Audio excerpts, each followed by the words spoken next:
gumiginhawa yung dahil meron naman talagang nagpatuto talaga na gumaling, nakalakad siya. Meron kami naging guest dito, talagang hirap talaga, para robot na siya. Hirap po siya lumakad. Sa meron tubig dito niya. sir na puputulan na siya ng paa pero dito gumaling. May diabetic siya. Every time na umuwi siya ng Marinduque, hindi pwedeng hindi siya pupunta dito. Kasi dito nabuo uli ang paa niya. Hindi na siya. Pagbalik niya doon, negative na siya. Kaya ang tanong ng doktor daw ay, kaninong doktor siya lumipat? Okay, guys, itong malaburak na to, ito yung pinapahid sa mukha, sa katawan, kung saan merong masakit o nangangati sa inyong mga balat. Ito yung pinapahid. Lang tayo konti.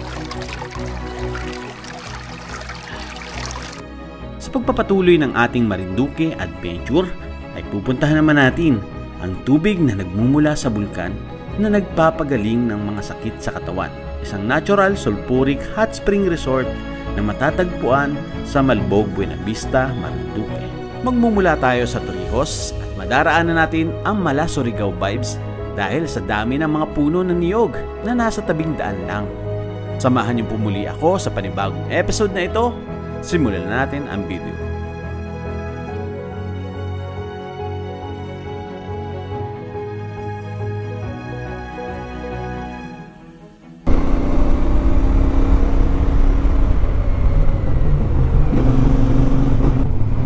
Ito guys, ganda ng spot, ba? Sarap tumambay dito,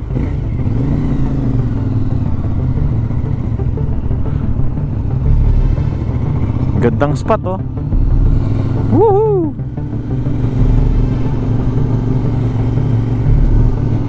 Napaka-epic. Ito pa isang spot dito guys, Wow.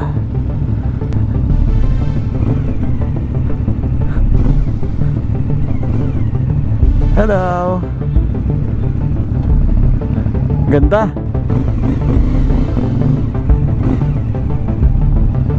Sorry. Yuhui. Solid spot.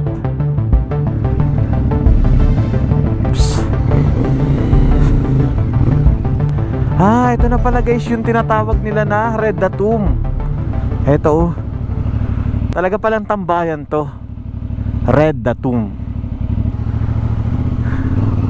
Paalam! Guys, nandito na tayo ngayon sa highway o main road. Sa aking mapa, nasa 29 kilometers o 45 minutes yung biyahe natin. Dito daw tayo dadaan. Torrijos Municipal Building. Wow, laki Tapos na pala to.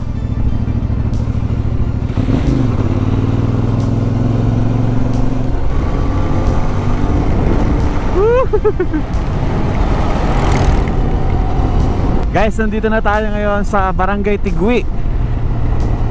Ito ang solid spot dito sa Tigui. Lalo na pag nandun ka doon sa taas, dadaan tayo doon. Pero papasok muna tayo dito ng onte. Papakita ko lang sa inyo yung kung saan tayo nag high school. Tsaka dito yung papunta ng Makawayan.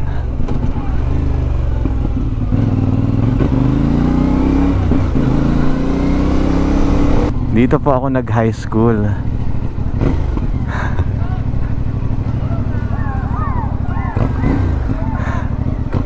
Tigui National High School. Ayan. Tapos sa kabila, ito naman yung elementary school. Ayan, Tigui Elementary School. Eto. Tara na, balik na tayo. Pinakita ko lang muna sa inyo yung school. Nakakatuwa naman bumalik dito. Wakali, wakali.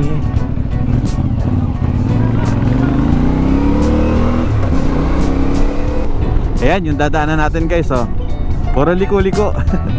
Snake. Ito naman po yung pinakang view deck dito sa Tigui. So dito guys, sa taas na to, ang view deck ng Tigui. Kitang kita mo yung palayan sa baba. Doon tayo galing, yung mahaba na yon. Dito kita rin yung dagat. Lalong lalo na guys, pag nag-clear tong Malindig, mas maganda yung view kasi merong parang malaking bato dyan sa tuktok ng Malindig. Ngayon napakadilim dahil nga sa nag-uulan, kaya hindi natin makita. Sana bukas ng umaga makita natin ang mas maliwanag. Alright, tara.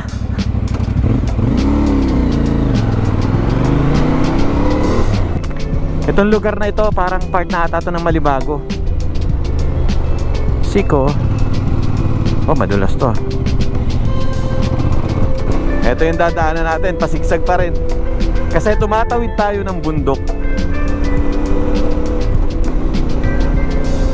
Ito talaga yung ruta na dadaanan mo dapat pag mula sa Mugpog papunta dun sa aming bayan o itong Torrijos. Since vlog natin yung Santa Cruz, kaya doon na tayo duman sa kabila. Marami kang pwedeng daanan papunta ng pier. At isa na ito. Parang ngayon ang biyahe natin parang ang bilis ko lang, pero nung mga kabataan namin parang yung bayan ang layo. Itong Malibago malayo. Siguro dahil sa mode of transportation, wala pang mga motor gaano. Pag may motor ka, medyo nakakaangat ka. Ang tanging sasakyan lang is tricycle. Pipila ka pa noon, maghihintay ka pa ng mga 30 minutes pag wala masyadong mga pasahero. Pero ngayon, ang dami ng motor, ang dami ng pwedeng masakyan. Kaya parang ang lapit na lang ng mga ng bayan, ng mga pwede mong puntahan dito. Oh, madulas. Madulas to, oh. Madulas yung kulay itim, parang kaka-aspalto lang, oh. Mamantika pa, oh. Delikado. Ayan, meron dito pala guys, oh. Tabag Falls. Ayun siya, oh. Next time balikan natin yan. Tabag Falls. Dito yan sa Malibago. Itong part na to ata, Buena Vista na to. Lakas ng hangin. Pero malamig. Wow. Ang ganda ng kalsada guys, oh. Tsaka yung mga puno.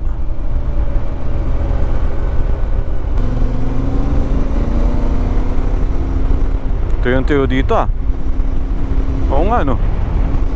Walang bakas ng ulan. Laki na ng kalsada. Ito yung isa sa magandang view dito guys. Ayun, no. Kitang-kita natin tong mga parang chocolate hills na bundok dito sa ating kanan. Ito tayo. Ayan, oh. Wow.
Nung pinalipad ko guys yung aking drone mula doon sa malayo tapos naka-zoom, ang ganda niya, para siyang may pagka Siargao na vibes. Yung may coconut, maraming coconut. Ang ganda dito. Pwede natin tawagin to na Coconut Road dito sa Timbo, Buena Vista. Napakaraming puno ng nyog. Tapos eto yung background, yung bulubundukin dito sa ating kanan. Para kasi siyang chocolate hills na burol na may mga puno, marami lang tumubong puno. Ganun siya. Ayan, malapit na po tayo, 3 minutes. Mararating na natin yung Malbog. Dito daw. Mali yung turo sa atin guys di Google Maps. Base kay Google Maps, dito yung Sulphuric o yung Malbog. Ito dapat, oh. Yan, start. Doon talaga ako tinuturo. Pero doon pa sa bandang unahan yon. So mali pala yung sa Google Maps guys. Ito, dire-diretsohin nyo lang. Sundan nyo lang yung dadaanan natin. Ito pa yung isang pasyalan dito guys, oh. Itong Hot Spring. Ayan, Marinduque Hot Spring Resort. Medyo malayo-layo pa pala, mga 5 minutes pa. Ang daming tao ah. Bakit ang daming tao? Pagkakaalam ko dito. Ayun, dito nga. Doon tayo. Tandaan nyo lang guys, itong waiting shed na to. Ito, merong konting river crossing. Woohooy! Mabasa tayo. Diretso lang. Tayuan nyo lang. Malbog Sulphuric Hot Spring Resort. Yan. Parking area. Ma'am, pwede po dito?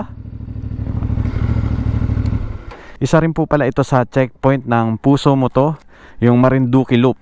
So dyan sila nagpipicture, tapos tatatakan nila yung kanilang passport. Pero tayo, pasok tayo sa loob. Ipapakita ko sa inyo yung loob. Hanggang ano oras po kayo? Alas 5 po. Pwede pa po maligo? Ah, sige po. Magkano po entrance? Mababaw po yung tubig?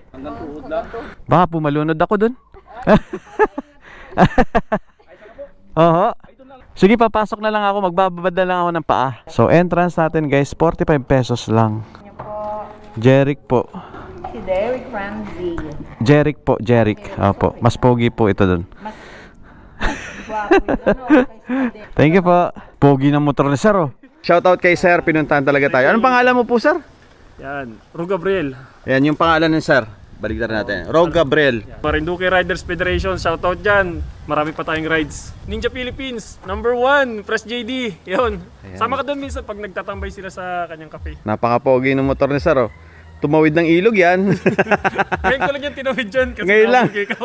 Para makapunta si sir dito, tinawid niya yung kanyang ZX4RR. Sir, thank you ah. Oh, ingat po, ingat, ingat. Muna kong bok. Ingat po, ingat. Pogi din ang helmet oh. Shoutout Sek. Thank you sir, thank you po, thank you. Pogi na tunog oh. Okay, pasok tayo guys dito sa Malbog Sulphuric Resort. Ito po ay bayan na ng Buena Vista. Pasok tayo sa loob. Sabi ni kuya, mababaw daw kasi walang tubig. Pero ngayon, binuksan na ulit para magkaroon ng tubig. Dito pa lang sa malayo, amoy na amoy mo na yung parang nilagang itlog na bugok. Dito sa part na to, meron ding pool. Ayan o, tingnan nyo. Pero ito, bawal paliguan. Nakalagay dito, bawal dito. Pag maliligo ka guys dito, dapat ang suot mo is yung damit na hindi mo na susuotin or matagal mo nang susuotin. Yung bang parang medyo may pagkabasahan na kasi matagal matanggal yung amoy. Ayan, ito. May naliligo na dito. Ayan, mababaw nga. Hanggang tuhod. Pero ito, pag napuno to, hanggang dun. Tapos, ito guys, yung mga lumot na yan, yung nasa gilid, pinapahid namin sa mukha yan kasi nakakaganda ng kutis, nakakagaling ng mga sakit sa balat. Diba, yung mga makakati sa balat, babad ka lang dito, punas mo lang yung lumot. Siguro mga 30 minutes mo ibabad, saka mo banlawan. Nakakagaling yun. Yun yung paniniwala namin. Tsaka, yung iba nagpapatunay na nakakagaling talaga. Nakakagaling po yung mga lumot niya, no? O lumot. Kasi minsan may mga guests kami dito ng hapon. Gusto kasi nila yung lumot. Tapos, ano pong ginagawa doon sa lumot? Pinakuso sa braso. Pinapahid Pero sa mga... kahit hindi naman lumot, kasi doon sa pader, meron siyang mga yung talagang nasala na yung pinaka-sulfur, yung kulay puti. So hindi siya lumot? Hindi. Sulfur siya, Sulfur yung kulay puti. Yung po yung para kinukuha. powder, yung nagiging powder. Pinapahid po siya sa mukha para... Gumaling yung mga skin disease natin sa mga ganito, sa katawan. So healthy Yung po mga, siya. Tapos yung pagbabad po dyan, healthy rin yun. Opo. Kung saan bagay yung mga ano mo, parang kung saan bagay kaya ganito malamig ang panahon. Mainit siya. Warm yung tubig niya. Ramdam mo na relax yung mga ano. Unang-una sa halimbawa yung mga mild stroke, magbababad sila dito. Gumiginhawa yung dahil meron naman talagang nagpatuto talaga na gumaling, nakalakad siya. Wow. Meron kami naging guest dito, talagang hirap talaga, para robot na siya. Hirap po siya lumakad. Nung after po... mga ilang lagi siya dito naliligo, nagbababad dyan. Parang water therapy ba? So hindi po siya isang beses lang? Hindi lang isang beses, marami. Parang naging therapy. Parang yung mga psoriasis, hindi lang isang buwan. Kailangan talaga palagi kasi marami na siya namin na experience dito na yung bata na may mga galis dito na naglalagay talaga lang siya ng sulfur. Pinapahid niya lang po yung mga nasa gilid yun. Tapos hindi babanlawan, patutuyuin sa balat yun. Sa Meron tubig dito na yan. sir na puputulan na siya ng paa pero dito gumaling. Talaga? Yes. Ano pong sakit? Ano siya, may diabetic siya. Diabetic? Tagamugbog siya pero siya doon na sa Tagig siya. Pero every time na umuwi siya ng Marinduque, hindi pwedeng hindi siya pupunta dito. Kasi dito nabuo uli ang paa niya. Hindi na siya. Pagbalik niya doon, negative na siya. Kaya ang tanong ng doktor daw ay, kaninong doktor siya lumipat? At saka paano nangyari, no? Talagang... Yes, kasi negative na siya pagdating doon. Pero sulfur lang yun.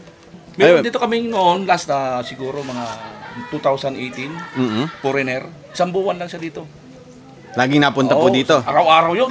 Lagay talaga ng sulfur. Galing yun, nakalis na siya. Wow, ang galing. Yung sundalo, Pinoy siya.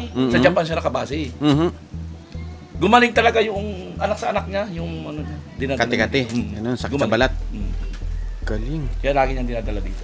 Ayun. Kuya, bakit po itong part na ito bawal paliguan? Putik siya Itong... lang, putik. Kumunoy. Kung saan bagay, hindi na ka naman bigla na malulubog. Unti-unti ka lang Unti-unti lulubog. lang. Kasi noong once na time na yung may nakalagay dyan na bakod, nasa 12 feet, tinusok niya ng kabayan niya, lubog talaga. Lubog yung 12 feet? Yung po maliit doon, parang may source din po ng tubig. Binutas po ng ng DOST. Yung area kasi sir na yan, halos yan, may mga ganito rin. Nasulpor. Minsan nga doon, meron na lang umano na lupa. Kasi pag may talaga may bibigay talaga siya na na yung lalabas talaga yung tubig. Bubuka talaga yung lupa niya. Bibitak yun. So anywhere, anytime magkakaroon, pwede magkaroon dito. Ang galing ano. Yan pati ang tubig niyan, kahit mainom mo yan, wala namang problema sa stomach natin. Katawan natin. Kasi una-una, halimbawa kinakabagan ka. Pwede kang uminom yan, isang baso. Isang basong tubig? Mas mataas kasi lang ang content niyan doon sa ma-alkaline. Opo. Tubig, mas mataas lang ang content niya. Tapos bakit po kaya ganun yung amoy niya? Gawa ng sulfur sir. Gawa ng sulfur, no? Sige po. Anong oras po yung open nyo, sir? 8 po. 8 a.m. hanggang alas 5 po. Alas 5 ng hapon. Ayan, sige po. Salamat kay Sir Richard. Lani.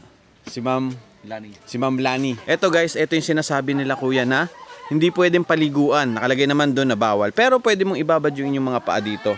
Pwede kang umupo dyan tapos babad mo lang yung inyong mga paa. Ayan, tingnan nyo, may bumubula-bula. Naglalabas ng sulfur na may kasamang tubig dito. So naghalo na yung sulfur at saka yung tubig. Yung kulay niya parang medyo blue, na medyo green, na medyo dark. Okay guys, bale yung mga mapuputi na dumidikit doon sa dingding, yun yung sinasabi ni kuya na pinapahid sa mukha, sa balat para gumaling ka. Pero bago mo banlawan, dapat patuyuin mo. Okay guys, itong malaburak na to, parang pulbo, ito yung pinapahid sa mukha, sa katawan, kung saan merong masakit o nangangati sa inyong mga balat. Ito yung pinapahid, tapos papatuyuin mo, saka gagaling yun. Pero sabi ni kuya, hindi siya instant na isang lagayan. Pag pupunta kayo dito, daanan nyo to. Kung may mga kati-kati kayo, may mga sakit sa balat, ito yung pinapahid. So maglalagay tayo sa mukha.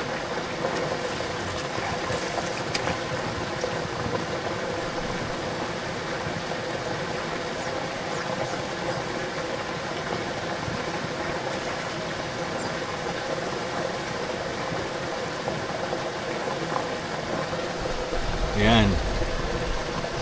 Papatuyuin lang natin yan. Tara, babad na tayo.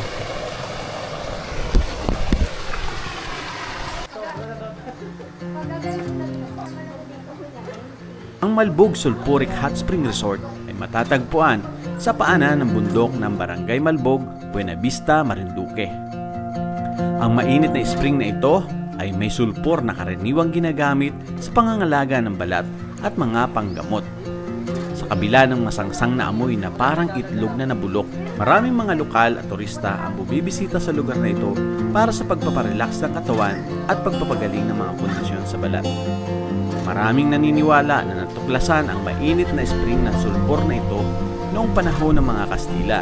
Isa itong bukal ng tubig na may sulpor na nagmumula sa Mount Malindig, na kalaunan ay pinaunlad upang maging isang resort para sa lahat. Ayon sa ilang opisyal, ang tubig ay dating binebenta sa Maynila upang gamutin ang may mga severe diarrhea o ipinapahid sa balat para sa mga karamdaman sa balat. Na-document din ito ng mga sundalong may dysentery noong panahon ng pananakop ng mga Amerikano. Sila'y dinala sa Buena Vista upang gamutin sa Sulphur Spring. Na-publish din ito noong 1903 sa Philadelphia Medical Journal ni Dr. Wensterberg, isang surihano sa US, na ang mga pasyente na may matindi at malalang kaso ng dysentery ay pinainom ng tubig na may sulfur at binibigyan ng paligo sa sulfuric spring tuwing umaga. Mabilis na napansin ang pagbuti at sa kalaunan, lahat ay gumaling. Guys, nagbabad na ako dito. Medyo mainit yung tubig. Tapos pag nagbabad ka, nagbababol-babol yung katawan mo. Hindi ko kasi pwedeng ilubog yung ating camera kasi sulfur to, matapang to. Baka kalawangin yung ating camera. Ayan, hindi ko alam kung makikita sa camera. Ayun, parang nagbababol-babol siya na maliliit. Babad ko ulit. Ayan. Sana kita doon sa camera ko. Ganun siya. Ayan guys, nakababad na yung paa ko. Tingnan nyo, parang may bubble-bubble siya. Tapos pag hinawakan natin, mawawala yung bubble. Tapos mamaya, babalik ulit yan. Ayan. Kaya po pag napadpad kayo dito sa Marinduque, daanan nyo to guys. Healthy to sa katawan. Magbabad kayo kahit wala kayong sakit sa katawan o kahit wala kayong sakit sa balat. Magbabad lang kayo dito. Ang ginhawa sa katawan. Meron siyang portion na nagbababol. Mamaya magbababol, mamaya mawawala. Ayan, nandito na sa kabila oh. Yun. Tapos mamaya lilipat yan dito. Anywhere. At ang nilagay nilang tungtungan dito is yung mga bricks. Pero open yung gitna. Para siyang semento tapos nilagay lang dun. Hiwa-hiwalay na semento. Para makasingaw pa rin yung tubig na ibinubuga nung Mount Malindig. Ayun oh, nagbababol oh. Kasi nga may lumalabas sa tubig at saka sulfur doon. Ito naman part na to guys, bawal maligo dito. Hindi dahil nanghihigop kasi nung kabataan namin, ang sabi dito nanghihigop daw to. Pero hindi, marami lang daw nabubog dito. Ngayon, dito nagmumula yung sulfur at saka yung tubig. Dito siya lumalabas. Papunta dito. Kung mapapansin nyo, ayan, may mga bula-bula. Lumalabas yung sulfur at saka yung tubig. Guys, so tingnan nyo, dun nila pinapainom yung kalabaw. So safe pala itong inumin. Sabi nga ni Kuya kanina, kahit isang basong makainom ka nito is safe. Tsaka mayaman sa mineral. So pwede akong uminom dito, te. And dito sa part na to, mas mainit yung buga ng tubig. Tsaka mas matapang yung amoy dito. Guys, tingnan nyo yung kamay ko. May naiiwan na kulay puti. Yun yung sulfur. Ayan, diba? Inom tayo onte.